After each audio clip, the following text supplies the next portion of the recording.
Buon pomeriggio, bentrovati. Welcome to this English edition of Alley Up, Un Café Con. And today we're going to have a coffee and a chat with Silvia Fazio. So it is 3:30 here in London, in the UK, 4:30 in Milan, in Italy. But it is much earlier where our host will be joining us from, which is Brazil, Sao Paulo in Brazil. So I'm just waiting for Silvia Fazio to join us. Meanwhile, I shall introduce you to her. Silvia is a partner at one of the biggest international law firms in the world, Norton Rose Fulbright, and she's the founder of a not-for-profit called Women in Leadership in Latin America, which, as you can imagine, looks at how to advance women's position at work and how to help them progress their career. Now, this is a particularly topical subject for Brazil, where there is still quite a stark contrast between Silvia. I can see that Silvia, sorry, just monitoring the messages. Silvia has joined us, wonderful, and I shall our live, so then she can tell you in detail about her organization and the situation in Brazil. Silvia, welcome. Thank you, Silvia. How are you? I'm fine, thank you. How are you? Oh, well here, thank you. Good, good. So I gave a little introduction to yourself, to what Will does. We should also say that, of course, we met in London. And that you can also speak Italian. So we could have done this in Italian, but È vero. but we wanted to make it as international as possible, so that not only the audience of Aliup, professionals who, of course, are fluent in English, and the people involved in Will and anyone really interested in Brazil and Latin America and the world can actually follow our conversation. So Silvia, I was just going to start giving some details about the situation in Brazil. So before I start asking you questions about Will, just as a background, of course, now Brazil sadly has the record of average daily deaths in the world, the highest in the world, above the United States, with 1,029 daily average deaths, unfortunately related to COVID-19 as of yesterday. These are the latest numbers. Clearly, this has an impact on the economy, and there are some who expect gross domestic product to go down by 8%, by as much as 8% this year. Definitely not good news. And this really throw in sharp relief the issue of gender balance and gender equality in Brazil, a country that, according to the World Economic Forum's latest, so the 2020 Gender Gap Index, ranks 92nd in the world, so 92nd out of 153 countries. So clearly this is a big issue, and an issue that you are trying to tackle with Will. So tell us a little bit about the not-for-profit, when you created it, who is part of it, and the activities that you have put together to try and address this issue. Thank you, Silvia.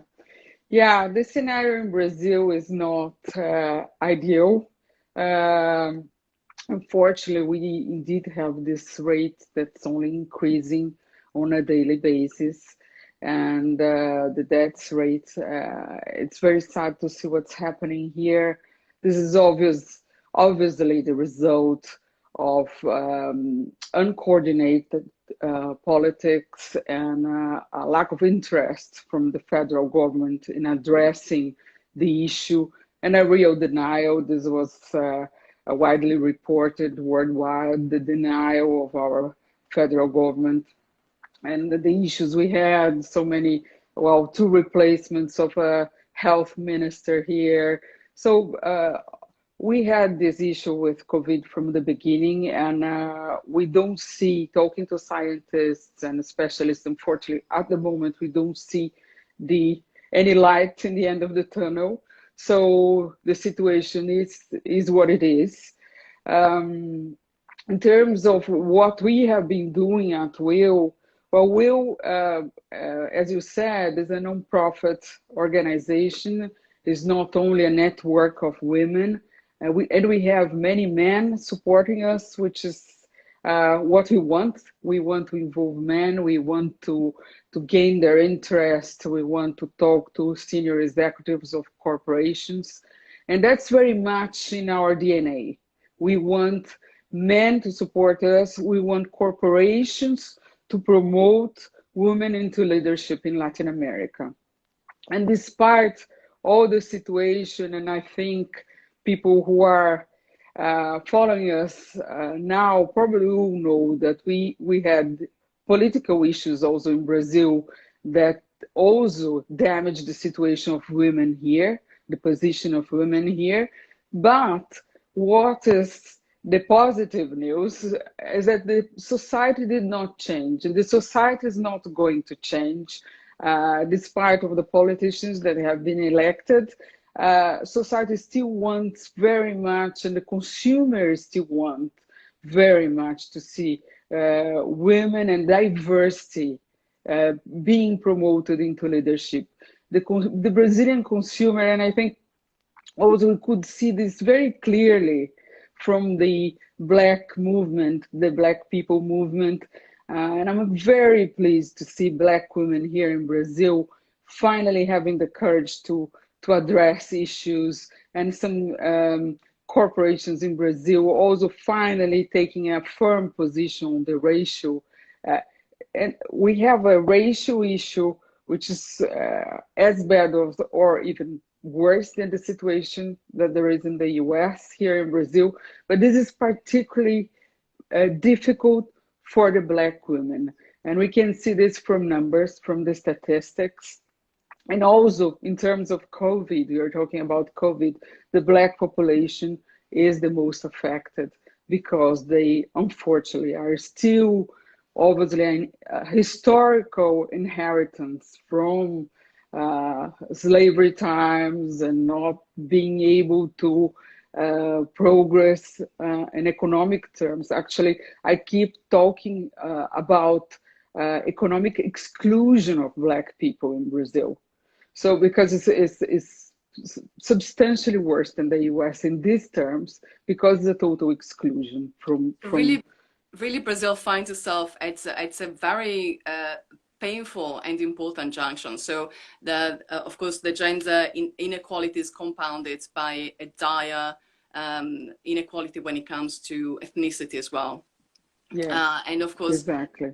And what is really important, and this is something that will resonate with anyone really, irrespective of where you're based, is the role of role models. So how actually seeing someone that looks like you, that is of your gender, of your ethnicity, in a position of power does then have this important effect in empowering you to actually go ahead and progress in your career. So Will, and I'm talking about this also because Will now has become a very high-profile organization. So you started it a few years ago, and really quickly you managed to attract quite a lot of very senior women in Brazil. Of course, I should also say that I am part of your organization. You kindly asked me to join your London Council, so I'm very much a supporter. I'm very happy that in this occasion I can bring together my two of my gender-based projects, Aliup and Will. So it's a wonderful combination. But so can you explain tell us who is part of the board, who is part of the organization, what these women do, and also the projects, because I know that you've worked on specific projects to advance women's career across a variety of sectors. Yes. Yes, well, we have senior executives in our board, and mainly women, but we have men as well, as I said. Some are CEOs, VPs, C-level executives. And what we aim at, Will, is to promote leadership and to get corporations to buy into it and CEOs to buy into the cause. So one of our main projects is a survey, which is also there is a prize linked to the survey, and we distribute a sector prize, and we basically distribute a questionnaire to corporations in Brazil on an annual basis This is the third year, and I must say that we do this in partnership with a major newspaper here in Brazil, Valor Econômico, and Ipsos Institute, which is a French organization, but with global presence and also presence here in Brazil.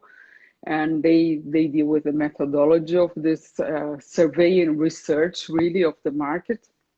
And this became benchmarked in Brazil for programs, corporate programs to promote women and diversity into leadership.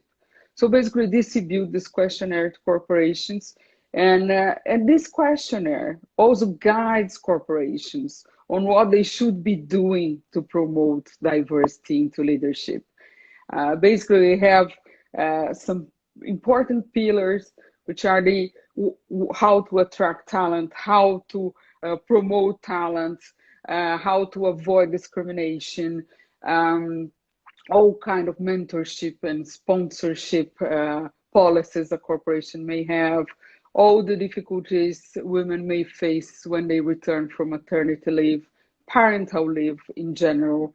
And we have some good examples. Actually, we have a senior executive who actually contributes with Will from a large multinational company, and he took a 6-month paternity leave here in Brazil, also to give the example, because often what we see is the reluctancy of men because of social values in a society like Brazilian society. You see men being reluctant to take the parental leave because they think, well, what my friends will say about that if I take the 6 months off? What? So, and this is such a shame because we try to implement this policies and corporations make an effort to implement the policies, and then they have to face with barriers that are there present in the society.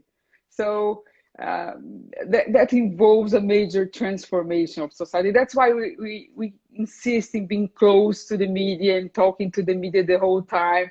And it's very good to see that young people have a different approach to that. Young people really already absorb this message, and you see young fathers already willing to take parental leave. The problem maybe is more in my generation or the older generations, but the younger generations are improving a lot in these terms. This is actually wonderful to hear, and it is something I'm sure that many will be familiar with, not only, of course, in Brazil, Latin America, but also in Italy, where it would be very rare to find, I'm sure. And then, of course, our Italian viewers can tell me if this is not correct, but seeing a man taking 6 months of paternity leave, and to be honest, even here in the UK, a market that, of course, you know really well, Silvia. So this is great news, and it's great news to see that you feel that younger generations are actually embracing this there in Brazil, and I suspect that it's the same in many other parts of the world. We do have a question from Monica Descenza, who is actually the founder of Alley-Oop. So it's great that, Monica, you're watching us, and you put a question to Silvia. And the question is, what advice would you give, Silvia, to women who want to reach a board position, so at a C-suite level? Well, work hard, trust in your abilities, and show the world that you trust your abilities, that you have confidence, and commit yourself to that. You obviously nothing comes out of lack of efforts. We have to put all our strength in achieving something like that. Is a major objective in life. We live in a very competitive world. I think it's not only for women, to any person to achieve a C-suite level is not easy at all. But I see there are difficulties that are particularly there for women, and we know that. We see the barriers, and we shouldn't be stopped by the barriers. If we feel that we are in the wrong place, we should move to another place, to another corporation. We should change careers. We should not fear to speak up. And I think, and I always say to people, because women sometimes, and I feel that a lot here in Brazil, because people like to be kind to everyone, and women are particularly raised to be kind and smile and be pleasant to everyone. But it's not possible to be pleasant the whole time. And particularly in the corporate environment, we need to make tough decisions, and we need to tell people if we are feeling discriminated or if we're feeling treated in a different way. There are always ways to give our messages. And I think we can I always say this, particularly young women, we have to speak up. If someone put you in a difficult situation during a meeting, just go. If you don't manage to say that during the meeting, go to that person. If it's a colleague, if it's a boss, go to that person and speak. You can be gentle. You won't lose your job because of that nowadays, hopefully. You can be gentle, you can, but you have to speak. And I think this is an exercise, that's an exercise for ourselves as well. I say that because I had that so much in my life, in I was my about to ask you, I mean, younger you saw yourself. years.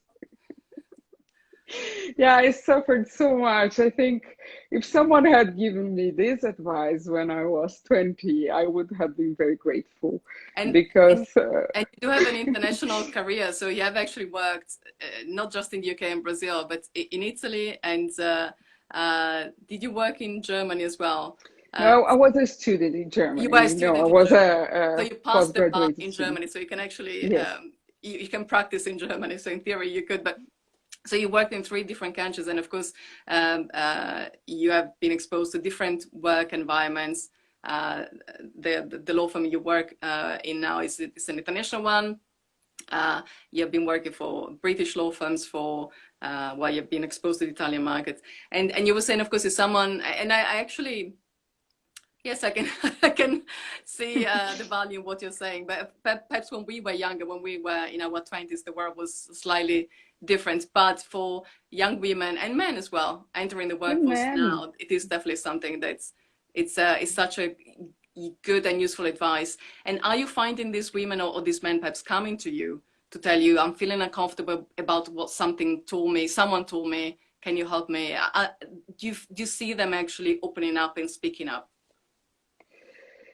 Um, I see about, well, some types of, particularly from racial discrimination. I see people coming to me and talking. I feel treated in a different way. Black women come to me and talk about that.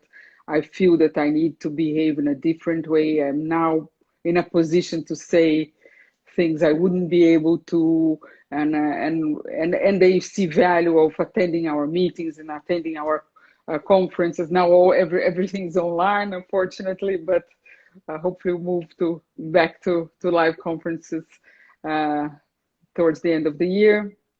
But I can see that a lot. But I think women still have difficulties in addressing issues of harassment in the corporate world, particularly sexual harassment. It's something, it's a very delicate matter, and it's very difficult for corporations to address that.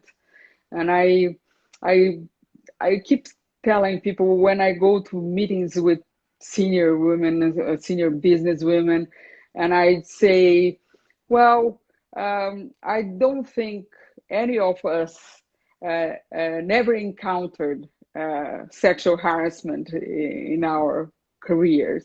And then there is this silence, and you realize that everybody encountered some event of sexual harassment throughout their careers, but nobody wants to talk about that.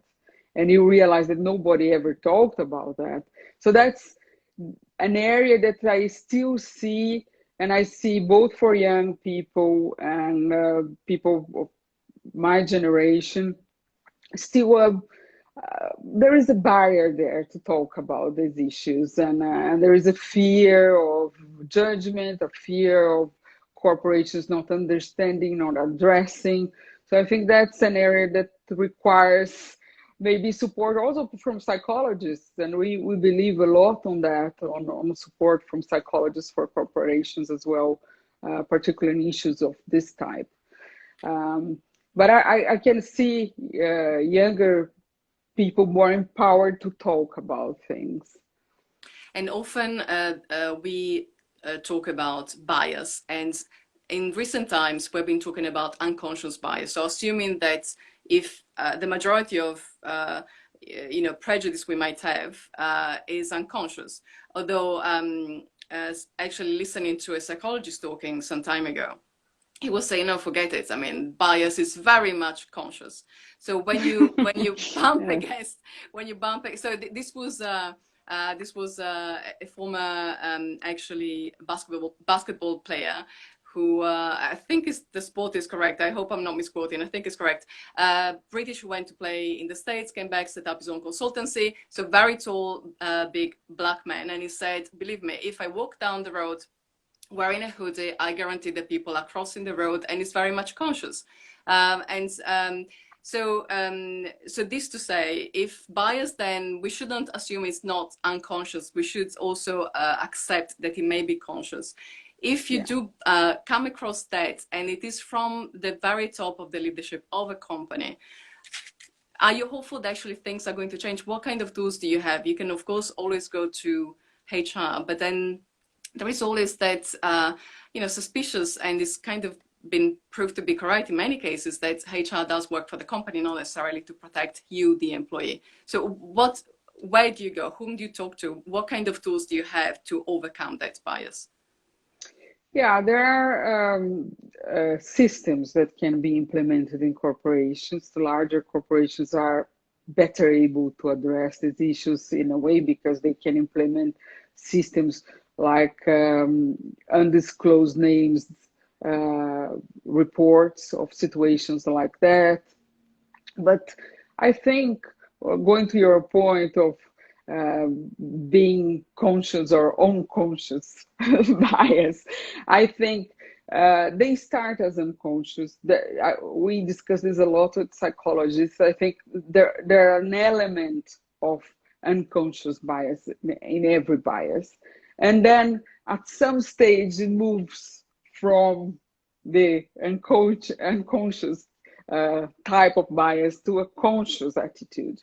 And that's where we need to, obviously, corporations need to provide training on conscious bias. And this become very popular nowadays. We see corporations addressing. This is something we ask as well in our survey, in our questionnaire.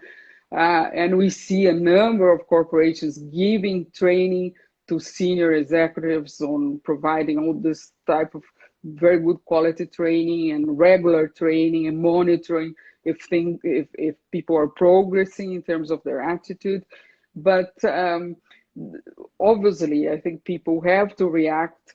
Going back to what we were saying before, people have to speak up, and either in an undisclosed names basis, or they're trying to address it face to face or to HR.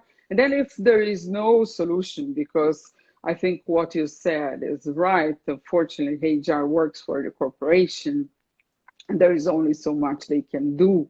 You see a lot of HR very committed, and I honestly believe that HR nowadays is very, very much buys into the gender cause and into diversity in general. You see HR directors being so proactive on that front.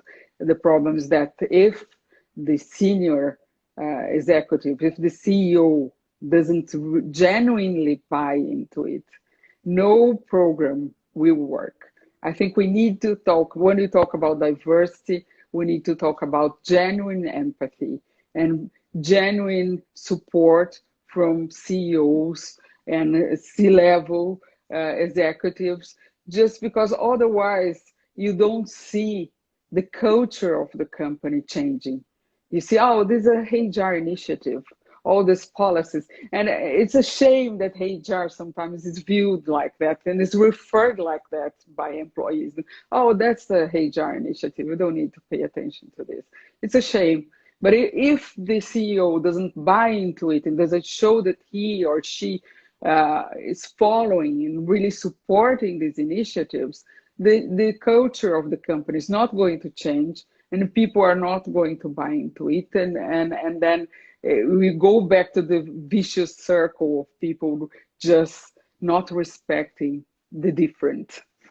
So it really has to come from the top, which is why the organization that you created, Will, is so important, because you do attract very senior people, women and men, who can then embed these principles throughout the organization. We have another question from Deborah Mariotti, who is also part of the Alley project, and she's based in New York. And she's asking again about bias, in this case, female bias against other women.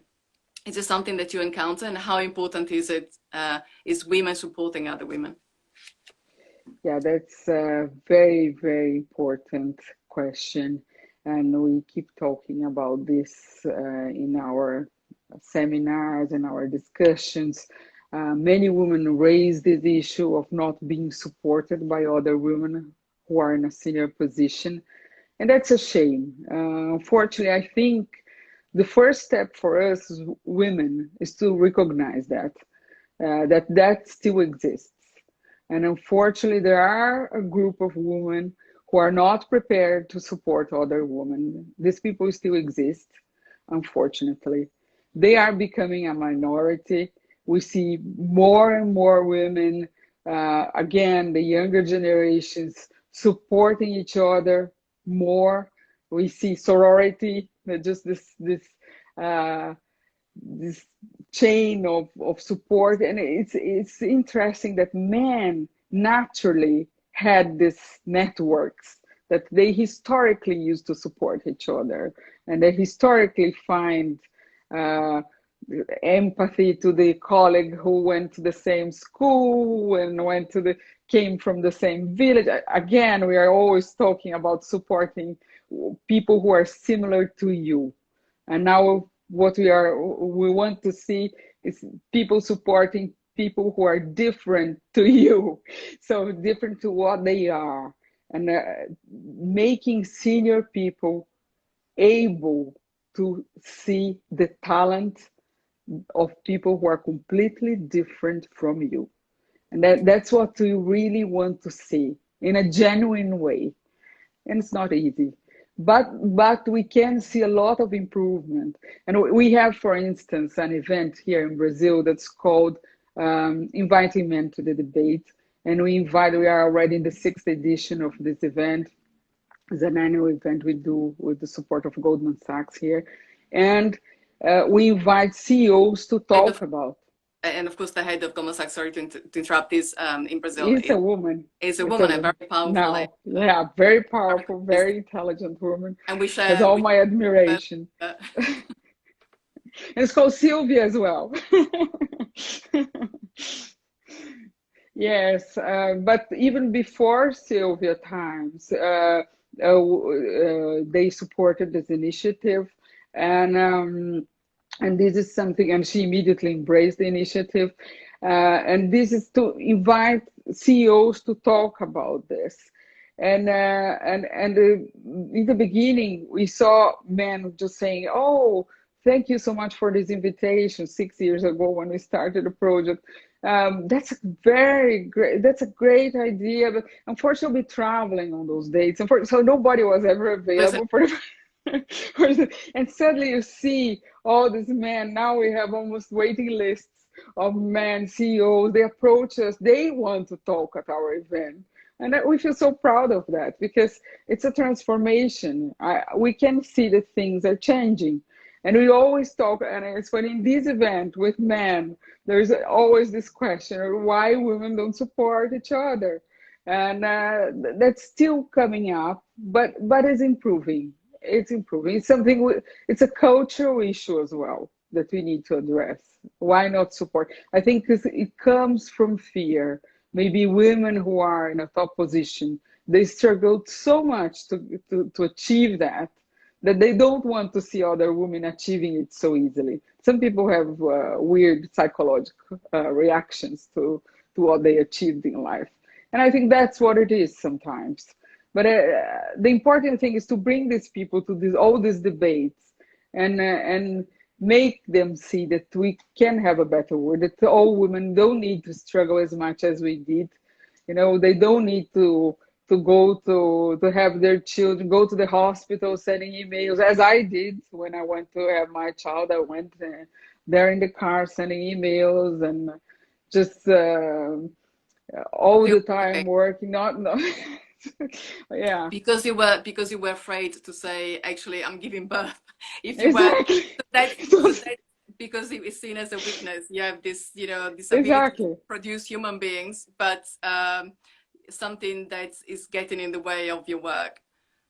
Exactly. We just felt at the time that I just felt, oh, I have to be exactly like men. I cannot, I'm giving birth now, but my colleague is replying. I need to reply as well, otherwise I'll be in trouble. So it was all this, we wanting to be exactly like men, and we are not men. We are giving birth. We are raising these children. Hopefully they are as well doing their part.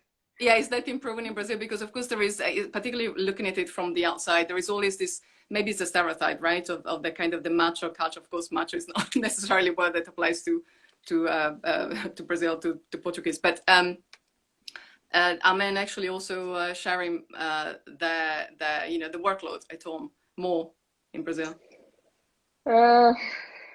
That's a tough question, and you see with COVID, exhausted women. I just see talking to all my friends, all the people who work a lot, and people having difficulties at home because of lack of support from men. And I think this became more visible now on the COVID crisis because people didn't have any support from third parties because of COVID and social distancing. So it was all down to the parents themselves to share the responsibilities.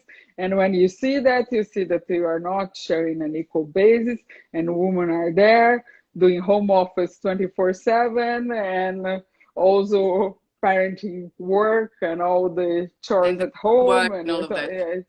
It's something yes. that I have to say, and to be fair, it does happen in the UK too. So I'm seeing a lot of women, senior women that I know that are being vocal on social media and in other ways, actually complaining about this. In our case, of course, we're different because we've always been used to just being us with the children. Silvia, of course, you have a lovely daughter, which is who is the same age as my son. So we also have that in common. True. And so we've gone way above the allotted time, but it was such an interesting conversation, Silvia. And of course, we would be happy to keep on talking to you for the whole day.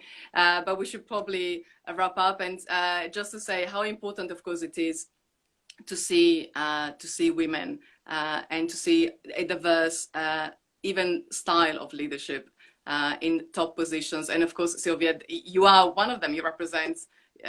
You're part of this much welcome change in role models, and I hope that many more women and men will join your organization, Women in Leadership Latin America. Remind us of your next online events. When is that? If you already have something in the pipeline? Well, we will have this year. This event I just mentioned, inviting men to the debate, is going to happen in September.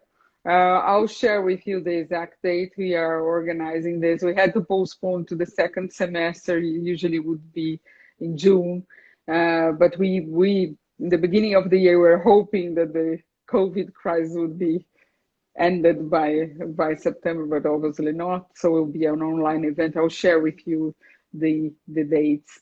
And we will have the results of our survey. Our survey, just the data just being collected now. We closed in the end of June, and we are now processing all the data, and we'll release the winners of this prize, all the information, and we can share that with you as well, of course. Fantastic. And for anyone interested in finding out more about the organization or joining you across Latin America, how shall they get in contact with you? Well, via our website, willlatam.org. Also, we have a LinkedIn page you can join the organization via the LinkedIn page, and then you'll receive the newsletter. We have a monthly newsletter, and you'll be invited to events. So, yeah, Many, please many ways, follow us. Yeah, many ways we to need follow more you. supporters throughout the world.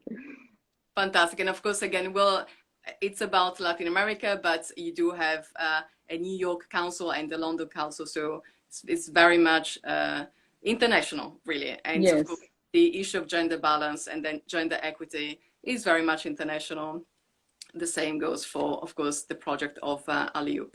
So it's been wonderful to catch up with you, Silvia. Thank you so much for sharing all that is happening, not just at Will, but of course in Brazil, and for sharing your experience and advice. Very much appreciated. Thank you to everyone who has been watching, and of course you'll be able to watch the interview through other channels very soon. So thank you again, Thank and you. have a lovely rest of the day. Un bacio. Thank you, Silvia. Beijo. Baci. Ciao. Ciao.